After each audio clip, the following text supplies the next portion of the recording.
దేవునికి స్తోత్రము.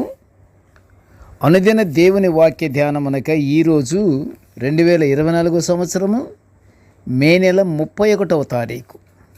ఈరోజు ధ్యాన వాక్యము పరిశుద్ధ గ్రంథము నుండి కీర్తనల గ్రంథము 147వ సంకీర్తనలోని 6వ వచనాన్ని మనం ధ్యానించుకుందాము.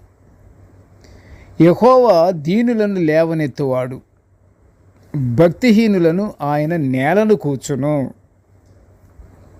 దేవుని ప్రియ బిడ్డలారా, ఈరోజు ధ్యానవాక్యము దీనుల యెడల దేవుని ప్రేమ, ఆయన కృపను మనము ధ్యానించుకుంటున్నాము. ఈరోజు ధ్యానవాక్యము చాలా చిన్న వాక్యంలా కనిపిస్తుంది కదా. కీర్తనకారుడు చాలా ఆత్మీయంగా రచించిన దివ్య వాక్యం ఇది. యెహోవా దీనులను లేవనెత్తుతున్న ఈ వాక్యం చాలా విలువ గలది. ఈ విలువలోని సత్యాన్ని మనం గ్రహించాలని దేవుడు ఎంతగానో ఆశిస్తున్నాడు. దేవుడు ప్రేమించే దీనత్వం మనలో ఉండాలని దేవుడు కోరుచున్నాడు.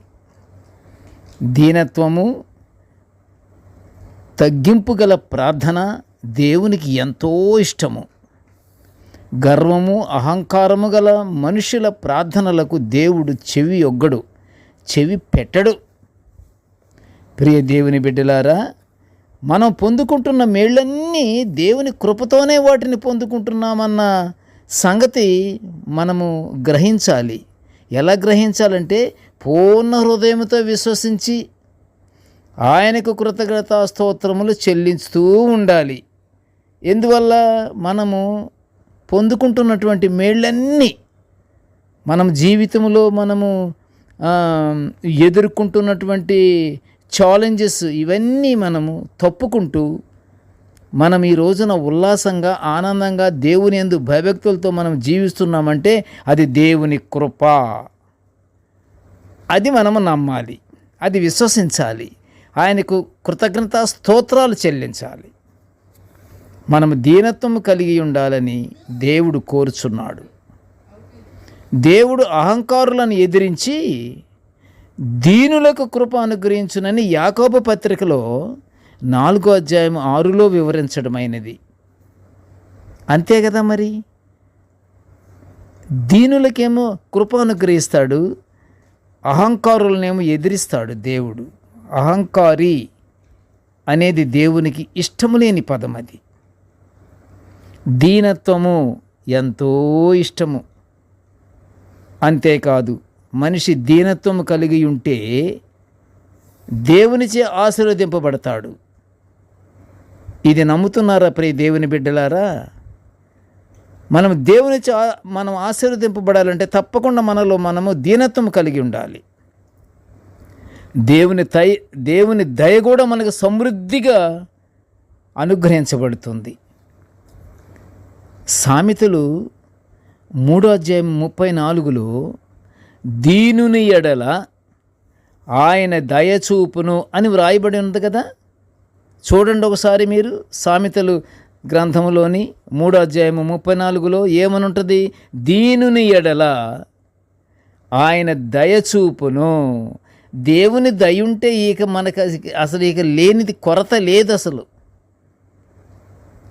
అని వ్రాయబడి ఉన్నది. దీనత్వము దేవుని దయను పొందే భాగ్యాన్ని కలుగజేస్తుంది. దేవుని దయను, దీనత్వము మనకి ఏర్పాటు చేసే పద్ధతులు ఉంటుంది. ఎప్పుడైనా సరే దీనత్వము, దీన మనస్సు పరిశుద్ధ గ్రంథములో మిక్కిలి గొప్ప స్థానాన్ని పొందుకుంది. పేతురు కూడా తన మొదటి పత్రికలో 5వ అధ్యాయం 6లో ఆయన ఏమంటున్నాడంటే, పేతురు గారు ఆయన బలిష్టమైన చేతి క్రింద దీన మనస్కులయ్యుండుడి అని రాస్తున్నాడు పేతురు గారు. చూసారా దీనత్వం గురించి ఎంత గట్టిగా దానిలో ఉన్నటువంటి ఆ మాధుర్యాన్ని పరిశుద్ధ గ్రంథములో ఎలాగా ఇవ్వబడుతుందో మనం తప్పకుండా దీన మనసు కలిగి ఉండాలి. ప్రియ దేవుని బిడ్డలారా, మనము మాట్లాడే తీరు దేవునికి ఇష్టమైనదిగా ఉండాలంటే మన మాట మృదువుగాను దీన మనసుతోనూ మాట్లాడుకుంటూ ఉండాలి. మన నోటి నుండి వచ్చు మాటను బట్టి మన స్థితి ఏమిటో తెలిసిపోతుంది. దయగల మనస్సు కలిగి దేవుని దీవెనలు పొందుకుందాము. ప్రార్థన చేసుకుందాము. కృపగల తండ్రి, జీవముగల నాయనా, నీ స్తోత్రాలు తండ్రి. అయ్యా, నీ దివ్యమైనటువంటి వాక్యాలను మేము నిత్యము ఇలాగ తండ్రి ధ్యానించుకునే భాగ్యాన్ని మాకు అనుగ్రహించి ఉన్నందులకు నీకు ఘనమైన స్తోత్రములు నాయన. నేటి ధ్యాన వాక్యం వినుచున్న ప్రతి బిడ్డను ఆశీర్వదించయ్యా.